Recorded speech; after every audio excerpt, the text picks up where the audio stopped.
అందరికీ నమస్కారం. హైదరాబాద్లో దంచుకొట్టిన వర్షం, కాలనీల్లోకి భారీ వరదలు, కొట్టుకుపోయిన వాహనాలు. ఫ్రెండ్స్, వీడియోలోకి వెళ్ళి పూర్తి వివరాలు అయితే తెలుసుకుందాం. వీడియోని అయితే పూర్తిగా చూడండి, అలాగే ఒక లైక్ ఇవ్వడం మర్చిపోకండి. మరిన్ని అప్డేట్స్ కోసం ఛానల్ని సబ్స్క్రైబ్ చేసుకోండి. ఇక వివరాల్లోకి అయితే వెళ్ళిపోదాం. భారీ వర్షాలతో హైదరాబాద్ అతలాకుతలమైంది. శుక్రవారం మధ్యాహ్నం నుంచి వర్షం దంచుకొట్టడంతో రోడ్లపైకి భారీగా వరద చేరింది. దీంతో నగరంలో పలుచోట్ల ట్రాఫిక్ నిలిచిపోయింది. ముఖ్యంగా ఐటీ సెక్టార్లో భారీ ట్రాఫిక్ జామ్ ఏర్పడింది. కొన్ని చోట్ల అర్ధరాత్రి వరకు వాహనాలు రోడ్లపైనే నిలిచిపోయాయి. చాలా ప్రాంతాలు జలమయమయ్యాయి. దీంతో వాహనదారులు తీవ్ర ఇబ్బందులు ఎదుర్కొన్నారు.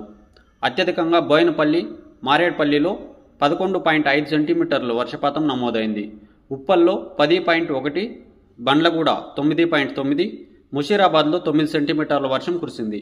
మధ్యాహ్నం 3 గంటలకు ప్రారంభమైన వర్షం సాయంత్రం 7 గంటల వరకు బీభత్సం సృష్టించింది. మరో 3 రోజులు ఈ కుండపోత వర్షాలు కొనసాగుతాయని వాతావరణ శాఖ హెచ్చరిస్తుంది. ఇవాళ శనివారం కూడా కుండపోత వర్షం కురిసే అవకాశాలున్నాయని హెచ్చరిస్తున్నారు. ఇప్పటికే ముఖ్యమంత్రి రేవంత్ రెడ్డి, మంత్రి పొన్నం ప్రభాకర్, జీహెచ్ఎంసీ, హైడ్రా కమిషనర్లు, అధికారులు అప్రమత్తంగా ఉండాలని, ఎలాంటి ప్రమాదాలు జరగకుండా జాగ్రత్తలు తీసుకోవాలని సూచించారు.